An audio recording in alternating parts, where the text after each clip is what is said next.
आज के इस वीडियो में हम लोग देखेंगे प्रकाश क्या है, कोई भी वस्तु हमें कैसे दिखाई देती है और प्रकाश का गुण क्या होता है।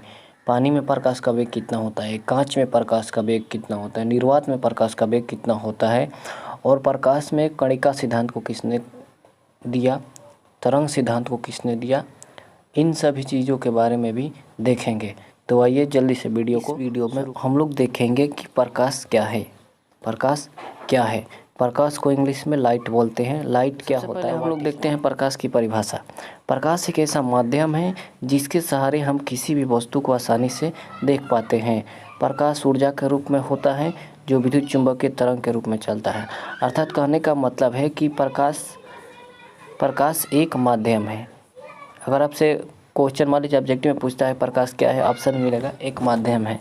तो प्रकाश क्या है? एक माध्यम है जिसके सहायता से हम किसी भी वस्तु को आसानी से देख पाते हैं। अगर प्रकाश नहीं रहेगी तो कोई भी वस्तु हमें दिखाई के साथ समझते हैं प्रकाश क्या है। सबसे पहले यहाँ पर देखेंगे एक टॉर्च है। यहाँ पर एक टॉर्च है और इस टॉर्च की सहायता से प्रकाश की किरण इस सिक्के पर पड़ रही है। इस सिक्के पर प्रकाश की किरणें आकर पड़ रही है। जैसे ही प्रकाश की किरण आकर इस सिक्के पर पड़ रही है, उसके बाद इस सिक्के से प्रकाश की किरणें इस औरत की आंखों में जा रही है, जिसकी वजह से इसको ये सिक्का आसानी से दिखाई दे रही है। अर्थात हम कह सकते हैं कि जब प्रकाश की किरण किसी वस्तु पर पड़ती है तो उस वस्तु पर से पड़ने के बाद, उस वस्तु पर पड़ने के बाद पुनः लौट कर आती है हमारी आंखों पर, तभी दिखाई देती है वस्तु, वरना दिखाई नहीं देगी। मान लीजिए आप अंधेरा में किसी वस्तु को ढूंढ रहे हैं और वहाँ पर मान लीजिए सिक्का गिरा हुआ है, कोई भी वस्तु गिरा हुआ है, थोड़ा सा प्रकाश भी है, फिर भी दिन में भी ऐसा होता है कि दिन में भी ना कोई वस्तु पास में ही रहती है लेकिन फिर भी दिखाई नहीं देती है। आखिर वस्तु है और आप यहाँ पर खड़ा है, फिर भी आपको ये वस्तु दिखाई नहीं देगी। क्यों नहीं देगी? इसलिए आप इसके नज़दीक से इधर देख सकते हैं, चारों तरफ देखेंगे लेकिन फिर भी ये वस्तु दिखाई नहीं देगी। क्यों नहीं देगी? क्योंकि इस वस्तु का प्रकाश आपके आँखों पर नहीं पड़ा है। जब तक वस्तु का प्रकाश आपके आँख पर नहीं पड़ेगा तब तक वह वस्तु आपको दिखाई नहीं देगी। इसलिए कोई भी वस्तु जब कहीं गुम हो जाती है और वो आपके पास ही रहती है और आप बार बार देखते हैं, आप वस्तु के नज़दीक से देखकर चले जाते हैं लेकिन वस्तु वो नहीं दिखाई देती है। क्यों नहीं दिखाई देती है? क्योंकि उस वस्तु का प्रकाश आपके आँख में नहीं जाता है। जैसे ही उस वस्तु का प्रकाश आपके आँख में पहुँचता है तुरंत वह वस्तु दिखाई देना शुरू होती है। आइए इसके आगे देखते हैं प्रकाश के गुण। आखिर प्रकाश के क्या गुण होते हैं, उसके गुण के बारे में देखते हैं। तो पहला गुण है प्रकाश का वेग जो होता है निर्वात में 3 × 10⁸ मीटर प्रति सेकंड होता है। यानी पूछेगा प्रकाश के चाल का मात्रक तो बताना है मीटर प्रति सेकंड, ऐसा मात्रक, ठीक है। अब देखिए निर्वात में प्रकाश की चाल कितना होता है? 3 × 10⁸ 3 × 10⁸ मीटर प्रति सेकंड होता है। दूसरा देखते हैं गुण, प्रकाश का गुण। दोस्तों यहाँ पर निर्वात का जो अर्थ है, निर्वात जहाँ पर वायु का कण भी मौजूद नहीं हो उसे कहते हैं निर्वात। जैसे में वायुमंडल के ऊपर चल जाएंगे, अंतरिक्ष में चल जाएंगे तो वहाँ का जो माध्यम होगा उस माध्यम को बोलेंगे कि वो माध्यम निर्वात होगा। दूसरा गुण है प्रकाश की जो चाल होती है अलग अलग माध्यम में अलग अलग होती है। जैसे मान लीजिए यहाँ पर पानी है तो पानी में जब प्रकाश की किरणें प्रवेश करेगी तो पानी में इसका चाल अलग होगा। जैसे निर्वात में चाल है 3 × 10⁸, इससे धीमा चलेगा प्रकाश पानी में। कांच हो गया, कांच में भी धीमा चलेगा प्रकाश निर्वात की अपेक्षा। तो हम कह सकते हैं प्रकाश का जो चाल होता है अलग अलग माध्यम में अलग अलग होता है। अब नेक्स्ट देखते हैं। तीसरा है प्रकाश के बिना हम किसी भी वस्तु को आसानी से नहीं देख सकते हैं। ये मैं पहले ही बता दिया हूँ, जब प्रकाश की परिभाषा बता रहा था उसी में बताए हैं कि प्रकाश के बिना हम किसी भी वस्तु को नहीं देख सकते हैं। बताएं ना, आपके पास में जब सिक्का गिरा हुआ था फिर भी आपको दिखाई नहीं दे रहा था। आखिर क्यों? क्योंकि प्रकाश, उस सिक्का का प्रकाश आपके आँख पर नहीं पड़ रहा था, इसलिए वो वस्तु दिखाई नहीं दे रही। जैसे ही उस सिक्के का प्रकाश आपके आँखों में पड़ा तुरंत वह सिक्का दिखाई देने लगा। इसके बाद नेक्स्ट देखते हैं, नेक्स्ट गुण देखते हैं। चौथा गुण है प्रकाश को कण भी कहा जाता है। प्रकाश को कण कहा जाता है और ये कण वाला सिद्धांत किसने बताया था, उनका नाम हम नेक्स्ट देखेंगे, नीचे भी देखेंगे। अभी आप शांति से रहिए। दूसरा है प्रकाश को तरंग भी कहा जाता है, इसको भी देखेंगे आखिर ये किसने कहा था। तीसरा है प्रकाश एक विद्युत चुंबकीय तरंग है। विद्युत चुंबकीय तरंग यानी प्रकाश में विद्युत का भी गुण रहता है और चुंबक का भी गुण रहता है, ये दोनों रहता है, तो विद्युत चुंबकीय तरंग है प्रकाश। इसके बाद आते हैं कांच में प्रकाश की चाल कितना होता है, 2 × 10⁸ मीटर प्रति सेकंड। याद रखिएगा निर्वात में प्रकाश की चाल कितना होता है, 3 × 10⁸ 3 × 10⁸ मीटर प्रति सेकंड होता है। पानी में प्रकाश की चाल कितना होता है, 2.25 × 10⁸ मीटर प्रति सेकंड। तो देखिए इसमें थोड़ा सा का अंतर है, निर्वात वाला में 3 था और यहाँ पर कांच में 2 है और पानी में कितना है, 2.25।